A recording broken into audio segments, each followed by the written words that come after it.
They get shocked at him because they know who he is. That's what I was saying. They know who you are. It's the funniest shit in the world. Like if y'all was to actually come with me and like bring like hidden cameras, I wish we could have did just that. pull up on any barbershop. It don't matter.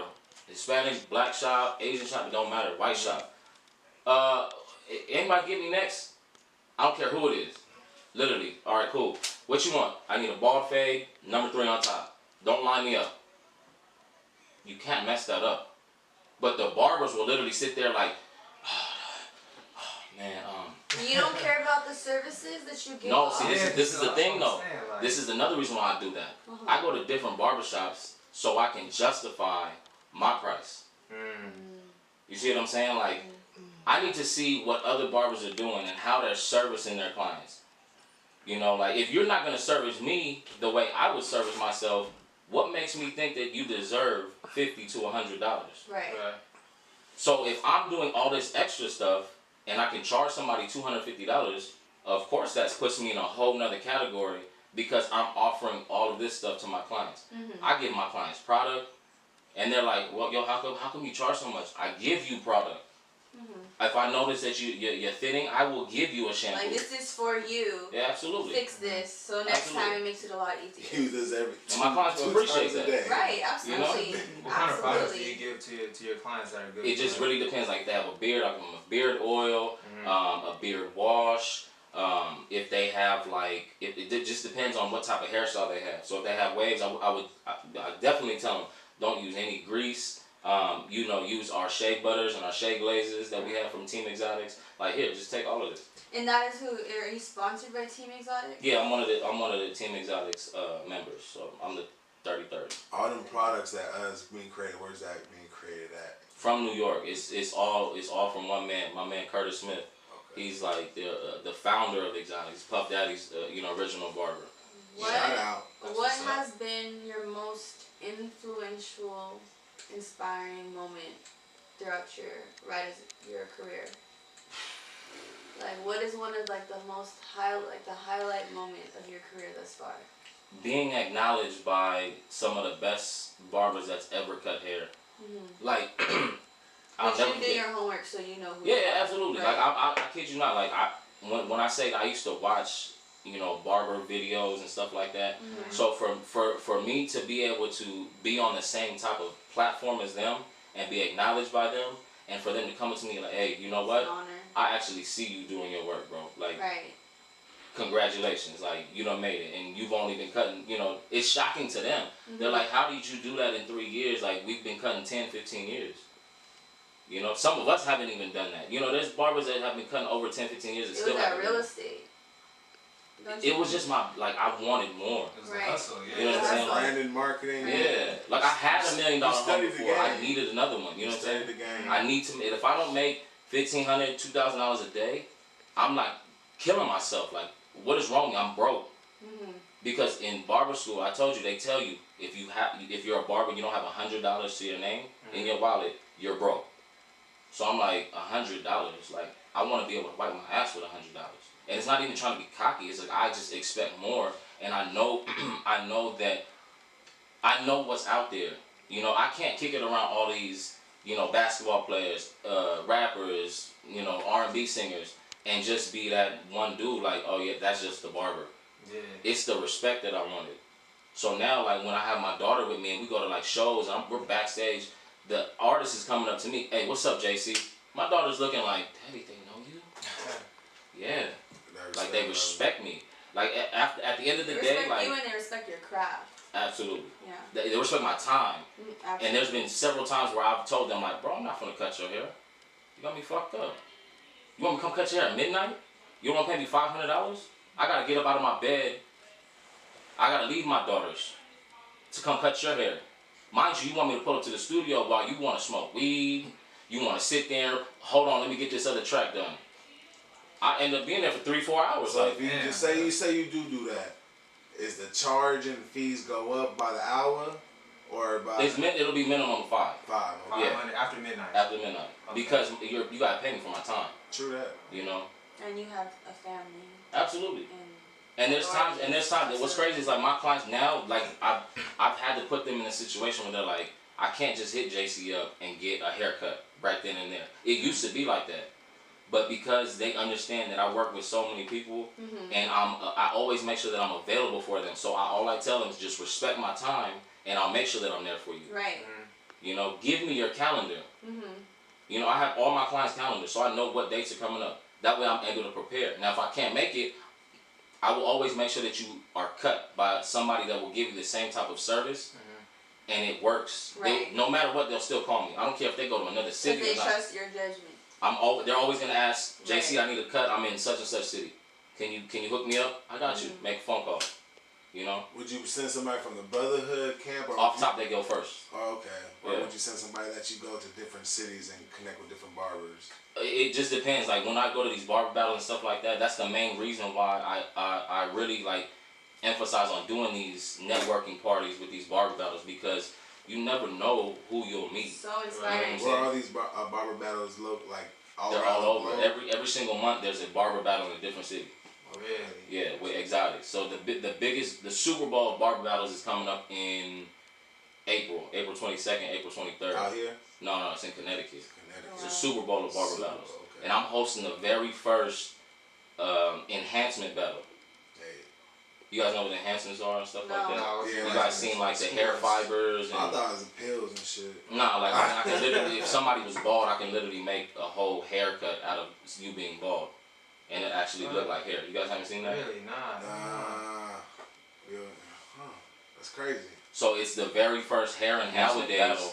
A lot of these barbers they're using enhancements for their haircuts, but they're not explaining to their clients like, hey, you know, if you get in the shower, your hair's gonna get messed up. Right. So it's gonna be big. Like I actually have my whole main stage. So there's a main stage, and I have a main stage right across from it. It's gonna be legend. It's the very first ever. That's the goal for you to be legend.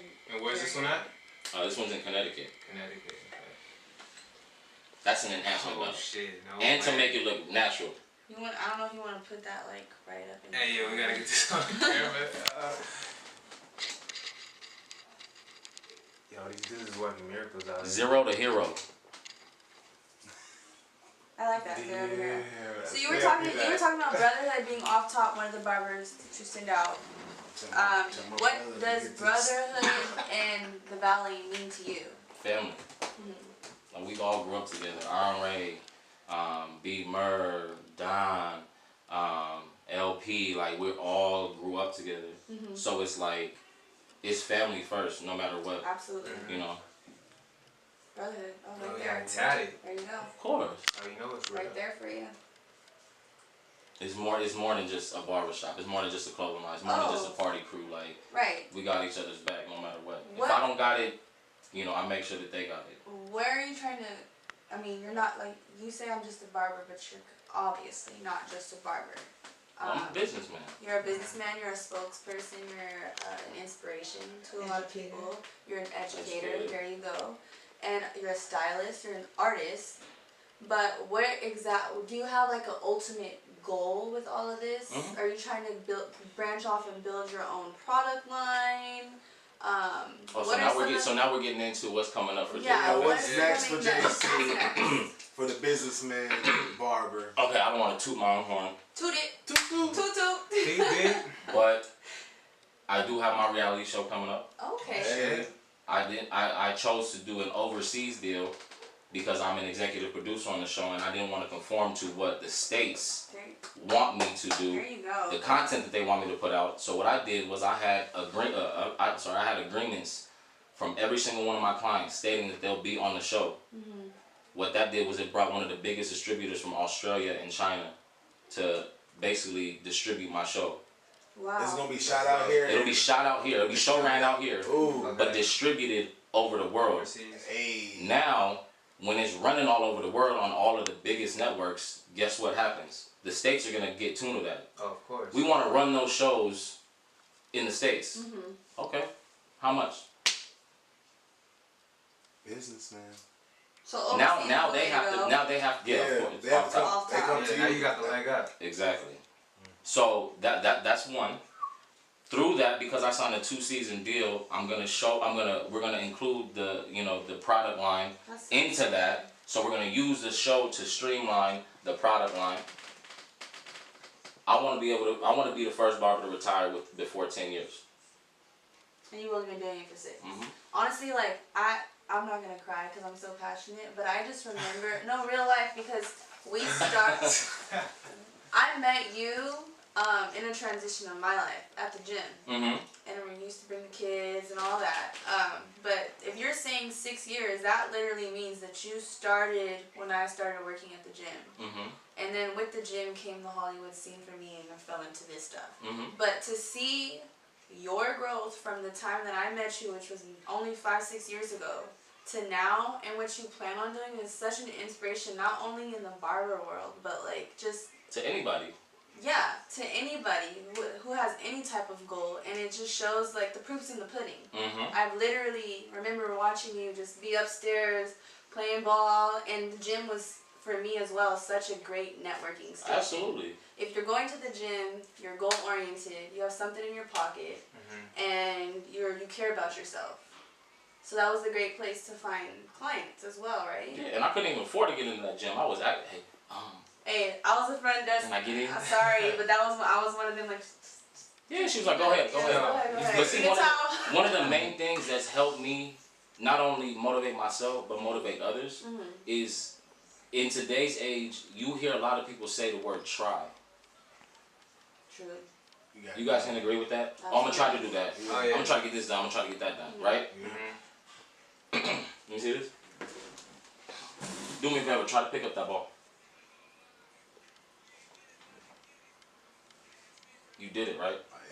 No excuses? No excuses. Okay. When people try to do something, if they fail, they always revert to, at least I tried. Let me hold that ball. But if you just get up and do it, because like I said, Yes. you should, as a man, as a woman, as an individual, you should never wait for anybody to give you anything. Just do it. Because if I can do it, you can do it. And that's the whole, when I do my seminars, my workshops, that's the title of my workshops. If I can do it, you can do it. But also, you can't ever do it just by yourself. You always need a team. You need a backbone. So who was your team? Who was your backbone? You did it. You can take that ownership. You did it. Yes, it's your vision. But there was people riding for you behind the scenes. No? He's like, what? No. Not really. When I tell you, like, I've literally gone 4 or 5 days without sleeping. Because like that was my only thing. Like, I had to make sure that I'm getting all these cuts in. I don't want nobody trying to take my clients. In the beginning process, like, you know, like you get a client, you're like, okay, I'm gonna come cut you anytime you want. Don't call anybody else, just call me. You know what I'm saying? So like, I was really grinding. Like, no sleep. 4 or 5 days, no sleep. I feel that. Red Bulls galore. I should have been sponsored by Red Bull. You know? But when other barbers were sleeping, I'm still working. Even before I started cutting celebrity hair, if you look back on my Instagram, there's videos of me in the barbershop at 2, 3 o'clock in the morning. Cutting hair? With a line of people. I had no choice. You know why? When I first started cutting hair, I used to have my daughter in the shop, sitting down at the bench, playing with her dolls. She would ask me, Daddy, can we go now? Daddy, can I go to Chuck E. Cheese? Daddy, can I go buy this toy? Baby, you gotta wait. I gotta make this money. Sacrifices. And how has that? How's your relationship with your daughter now? Oh, my daughters love it. I literally, she is excited every time I go pick her up for school, because all her friends, she's like, Daddy, can you meet me at the ice cream truck? I'm like, for what? Just meet me at the ice cream truck, Daddy. All her friends. So she's gonna know what it's like to be treated like a queen. Absolutely. Right. I'm gonna make it hard for somebody to try to, you know, like, my daughter will always ask me for anything. She'll never have to ask another man for anything. And that's like one of the reasons why, like, I go so hard to make sure not only Amaya but London is taken care of at all times. You know. So you have 2 daughters. 2 daughters. It's the funniest thing in the world. I pull up to my daughter's school and her friends is like, snaps. Oh my gosh, Amaya's dad, can you cut my hair? JC the barber. JC the barber. I'm just like, I'm just a barber. But to Amaya's friends, it's like I'm the closest thing that they'll get to, you know, a Paul Pierce. Yeah.